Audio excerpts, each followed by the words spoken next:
Bab 56. Keadaan ayah. Seminggu kemudian, Ara dan Aldo memutuskan untuk kembali ke Indonesia karena mendapatkan kabar bahwa ayah mereka masuk rumah sakit. Permasalahan yang dihadapi oleh Aldo sudah ditangani oleh teman Reval yang sudah menjadi pengacara handal di Jepang. Dengan bukti yang cukup akurat, bisa dipastikan Aldo akan memenangkan persidangan itu. Apalagi ada konspirasi yang dilakukan oleh pemilik perusahaan dengan cara menukar Ara dan jaminan hutang lunas. Untung saja Reva mengenalkan temannya itu. Kalau tidak, bisa dipastikan Aldo akan kesulitan memenangkan kasus tersebut. Karena Aldo hanya orang biasa yang jabatannya hanya sebatas karyawan. Langit sudah mulai gelap. Padahal jam masih menunjukkan pukul 5 sore. Mendung pekat menyelimuti kota Yogyakarta. Ara dan Aldo memakai taksi online dari bandara menuju ke rumah sakit DR Sardijot. Setelah 1 jam perjalanan, akhirnya mereka sampai di pusat kota Jogja. Maklum, karena bandara YIA ada di kota Kulonprogo yang memang berjarak sedikit jauh daripada Bandara Adi Sucipto, Yogyakarta. Hujan rintik-rintik dan suara petir saling bersahutan menyambut mereka. Taksi online itu langsung meluncur ke rumah sakit DR Sarjito. Sejak tadi keadaan Ara benar-benar gelisah. Sudah beberapa tahun Ara tidak bertemu dengan sang ayah. Setelah kejadian perceraian itu, Ara lebih memilih menghindar karena tidak ingin terlalu larut dalam kesedihan. Bagi seorang anak, perpisahan orang tua adalah hal bisa membuat mereka down. Siapa yang menginginkan keluarga kita bercerai-berai? Pasti di situ anaklah yang menjadi korban. Tidak terkecuali untuk Ara, di mana saat itu usianya masih 16 tahun. Seharusnya dia masih bisa tersenyum bahagia bersama keluarganya yang utuh. Tapi mungkin ada faktor lain mengenai keputusan yang diambil oleh orang tuanya. Setelah turun dari dalam taksi online, Ara langsung berlari menuju ruangan Dahlia, ruang tempat ayahnya dirawat. Istri muda ayahnya lah yang memberitahunya bahwa ayahnya selama sakit sering menyebut nama Ara, Aldo, dan ibunya. Entah kenapa bibirnya selalu mengatakan kata maaf dan maaf.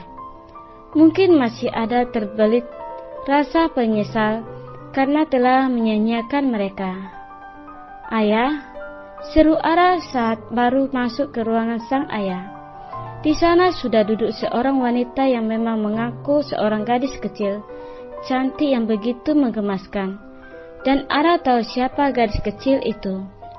Putri dari ayahnya dan istri barunya yang masih muda itu. Bahkan menurut Ara, kalau ibu tirinya itu lebih pantas dengan kakaknya.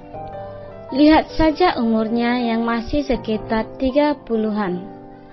Ara melihat ayahnya yang tergolek di atas ranjang pasien dengan memakai alat bantu pernapasan.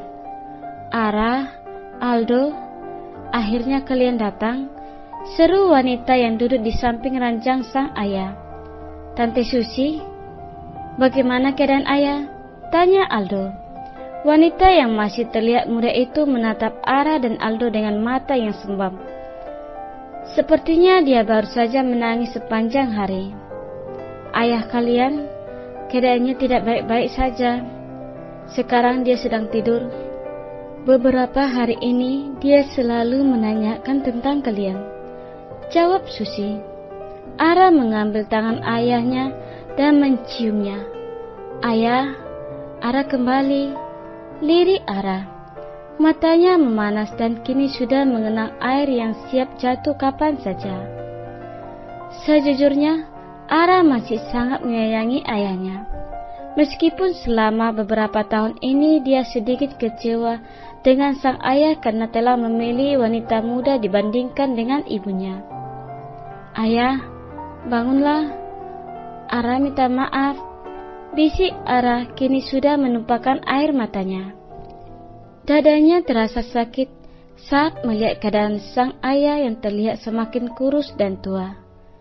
Sangat berbeda dengan sosok ayahnya yang dulu, tinggi, besar dan tampan. Tentu saja banyak wanita muda yang bisa langsung menyukai ayahnya, termasuk istri barunya yang sekarang. Di sisi lain, Revan, Sandy, Aulia, Raka dan Kayla sudah bersiap duduk di dalam pesawat pribadi milik Sandy. Rencananya mereka akan terbang ke Jogja setelah mendengar kabar bahwa ayah Ara masuk rumah sakit. Rencana lamarannya akan dilakukan di Jepang sempat tertunda kasus Aldo, dan sekarang malah timbul masalah lagi, yaitu ayah Ara yang sedang kritis. Sepertinya nanti abang akan langsung mengucapkan ijab kabul saja ya. Melihat kondisi ayah Ara yang seperti ini, abang dan Ara juga sudah menyiapkan berkas-berkas pernikahan. Jadi semuanya sudah siap. Rencananya sebulan setelah lamaran kita nikahnya. Tapi sepertinya harus dimajukan, ucap Revan. Sandy dan Aulia nampak saling memandang. Sepertinya memang mereka harus segera menikah. Berhubung ayah Ara masih ada, bukan bermaksud berpikir yang buruk, tapi melihat kondisi terakhir yang diberitahu oleh Aldo, keadaan ayahnya sudah sangat lemah. Tapi mereka semua juga berdoa akan kesembuhan ayah. Mudah-mudahan masih ada keajaiban yang diberikan Tuhan. Sah. Alhamdulillah. Revan tersenyum bahagia menatap wanita yang duduk di sampingnya, yang kini sudah sah menjadi istrinya. Ara hanya bisa menunduk dan mengusap air mata yang sejak tadi jatuh tanpa permisi. Di sisi lain, dia merasa bahagia, apalagi melihat mata sang ayah yang kini sudah berkaca-kaca. Ara menyalami Revan untuk yang pertama kali setelah menjadi istri sahnya. Terlihat raut bahagia sekaligus harum di hadapan mereka. Reva menyalami sang ayah mertua. Jagalah putriku, jangan sampai kamu menyakitinya, Revan. Ayah yakin kamu adalah pria yang tepat untuk Ara, ucap ayah mertua Revan. Iya ayah, Revan janji akan menjaga dan menyayanginya Ara. Ayah tenang saja, Ara akan bahagia bersama saya, jawab Revan mantap. Selamat ya nak, akhirnya kamu resmi menjadi menantu bunda, ucap Aulia memeluk Ara. Iya bunda, Ara senang, terima kasih, ucap Ara membalas pelukan Aulia. Sandy juga mengucapkan selamat untuk pernikahan dadakan ini. Semua ini mengingatkan tentang dirinya dulu bersama Aulia, di mana mereka juga menikah di rumah sakit karena permintaan sang nenek. Bunda, kenapa aku merasa pernikahan putra sulung kita ini begitu mirip dengan pernikahan kita dulu ya? Bisik Sandy di telinga sang istri. Sama, tapi banyak bedanya ya. Dulu kita sama-sama tidak saling mencintai dan terpaksa. Tapi kalau mereka sama-sama saling mencintai dan tidak terpaksa. Jawab Aulia masih fokus menatap kedua pasangan suami istri baru yang tengah berbincang dengan Raka dan Kayla. Sandy memeluk pinggang Aulia prosesif. Tapi kan, tidak lama setelah itu, cinta kita bersemi.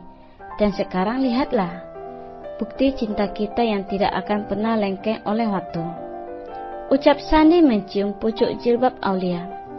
Ayah, ini tempat umum, jangan mesum, bisik Aulia sambil mencubit perut suaminya. Sandy langsung tertawa lirih melihat pipi Aulia yang sudah semu merah. Ayah Ara tersenyum bahagia melihat putrinya yang dapat diterima oleh baik oleh keluarga suaminya.